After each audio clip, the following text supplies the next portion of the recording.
Z, welcome to Hey the Jeff. session. It's really great to see you. How are you Awesome. doing? Thanks. I'm doing all right. Not too bad. Thanks How for about joining yourself? us today. So, one of the things that we've been doing through this group is just talking about the importance of making sure you're fully prepared, not only for the IELTS exam, but for whatever your plans are for the future, especially if you're planning to study abroad, because there are a lot of details and things that go into that. And it can be overwhelming at times. And I'm happy you're here today, Z, because let's see, we met about 2 years ago and we discovered that we kind of have a mutual mission, and that's to help people get to Canada or another English speaking country and get into the university of their choice.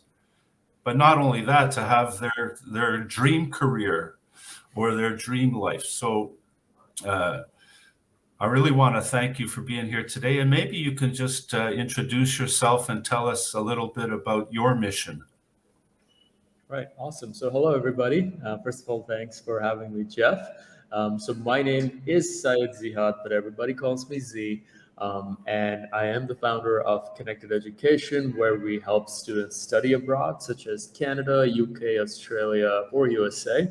And we help with the entire admission, visa processing, and career development once a student moves abroad. So, kind of a one-stop solution for anybody who's looking to study abroad. And obviously, we work with Jeff to help our students with their IELTS exams and all that stuff. And we had our students score pretty good scores so far. So yeah, that's about me.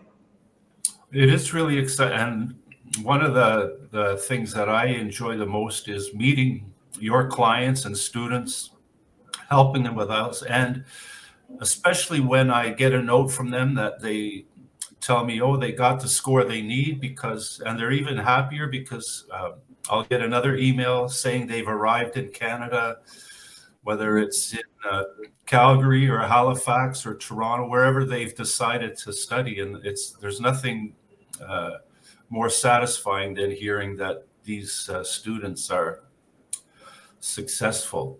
So I don't want to start on a negative note, but Z, maybe you could just share one thing to start with. And the reason that I do this is this course is I want to make sure that people are fully prepared to take the next step in their future. But what do you think is one of the biggest mistakes that students make when it comes to planning their education or planning for their future?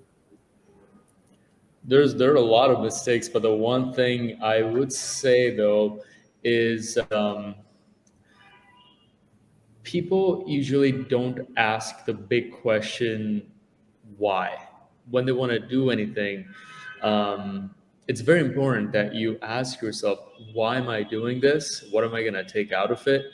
And really dig down as to where I'm going with this is basically imagine a world where everybody knew what they were passionate about, but we don't have that. And why is that? It's because nobody asks, what am I really passionate about? Why am I studying the current program that I'm studying? Why do I want to get the job that I ultimately want to get? Why am I writing this IELTS test? Right? So with everything, if you really ask the question why, in terms of education, because half of our lives we're putting into studies, but most of the time we're just kind of going down a path that has been carved out by everybody. But how about really carving out your own path and ask the question why, and why am I going through this route? That would end up with a mess because a lot of people will start changing their programs, changing their job fields, changing their life's mission. But hey, that's the world we want to live in, where everybody lives or does something that they're passionate about and they're enjoying. Yeah, so that's going to be probably the one thing that I notice with most students. Yeah, I think that's really important. One of earlier on in the course, we had a live session with Valeria, who now teaches with me, and she suggested that what she does even now is she wrote out the reasons why she's learning English, the reasons why she's taking the courses, she's taking, and she keeps it on she posts it on her wall in her bedroom where she can see it every day to remind her of why she's doing what she's doing, and to stay motivated. And I think that this is so important, because if we lose sight of the end and why we're really doing this, I think this is where the IELTS exam is just one step towards the future. But we have to ask ourselves, why are we doing this one step now? And how is it going to benefit me for the future? So, Z, if you were to, I know there's lots of advice that you can offer, because I know that, and I've learned from experience and from talking to your clients, I can tell you that there's nobody else that I'm aware of that knows more about what it takes, the little details, the visas, the finances, even finding a place once you arrive. Every little detail you seem to take care of for your clients, and I really appreciate that, and I can see how it benefits them. But if you were going to give maybe 2 or 3 really important tips for planning to study abroad, what would those most important tips be?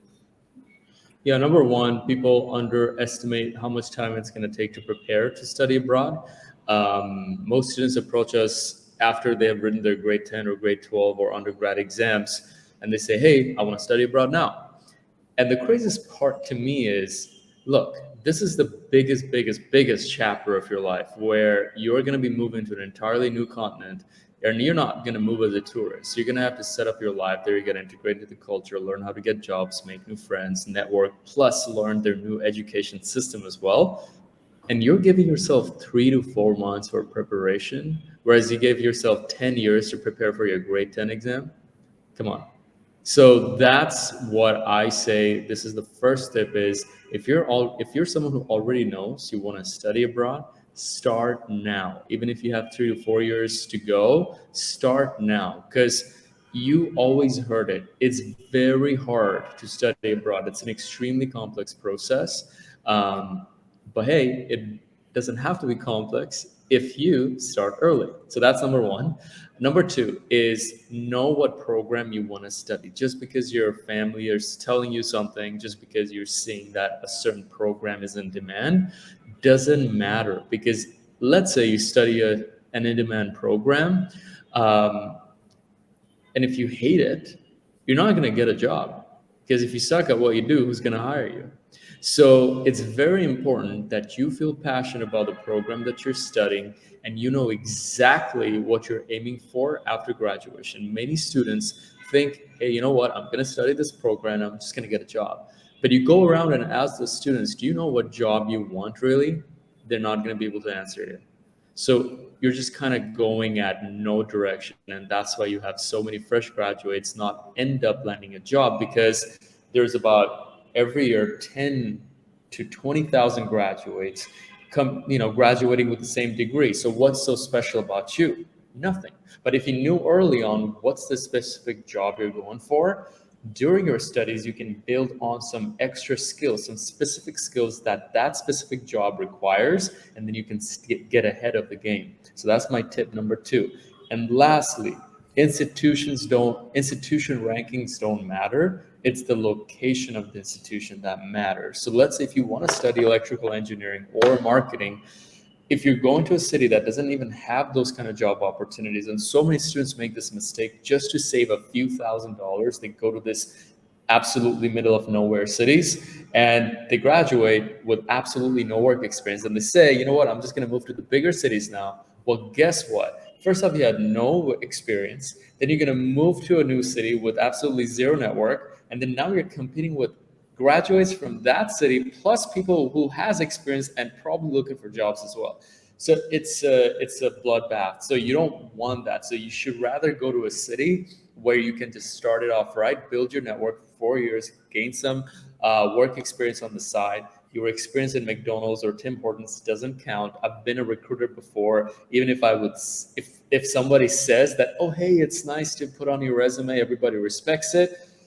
It's just euphemism. Nobody wants to look like the bad person. So you just like completely disregard the experience that you have from McDonald's, Subway, Tim Hortons. Get professional work experience related to your field while studying to stay ahead of the game. So these are the 3 tips that I can give you.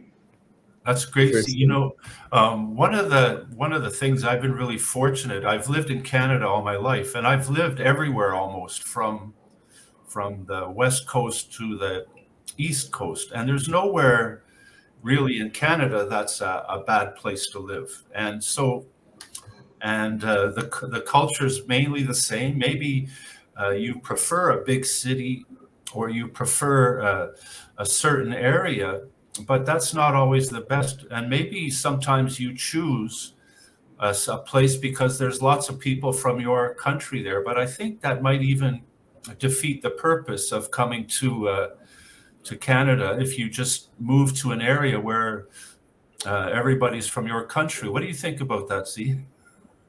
Well, if you were to move to Canada just to meet people from your country of origin, just stay in your country of origin. The whole purpose of moving abroad is to meet new people from all over the world, get to learn from new cultures, integrate with new communities, and broadening your perspective on life, right? That's because you just get to learn so much. Like if you're someone from India, if you're someone from Bangladesh, you already know what the lifestyle of Bangladeshi people are or Indian people are. So go learn about Canadian people, Mexican people, Italian people, and you're gonna just learn so much. And it is gonna make you more of a sophisticated person. You're gonna be able to present nicely. You're gonna be able to talk around wider subject areas, and all that stuff. It's much more fun that way. Yeah. Well, I can tell you, there's no bad place to live in Canada, except maybe in January, Yeah, every place is just bad. where everywhere is not so pleasant. Just before we wrap up, see, there's just one comment from somebody watching today that's really fruitful. So thanks for your comment. Another asking that wants to know the procedure to take admission, and I think we've been covering that. But I know, Z, that you have a great company. You have a great staff of people who are really ready to help people. If somebody wanted to find out more and connect with you and connect with your staff to find out more about your program, how can they do that? They can actually I can send everybody a link and they can sign up on that form and my team can get in touch.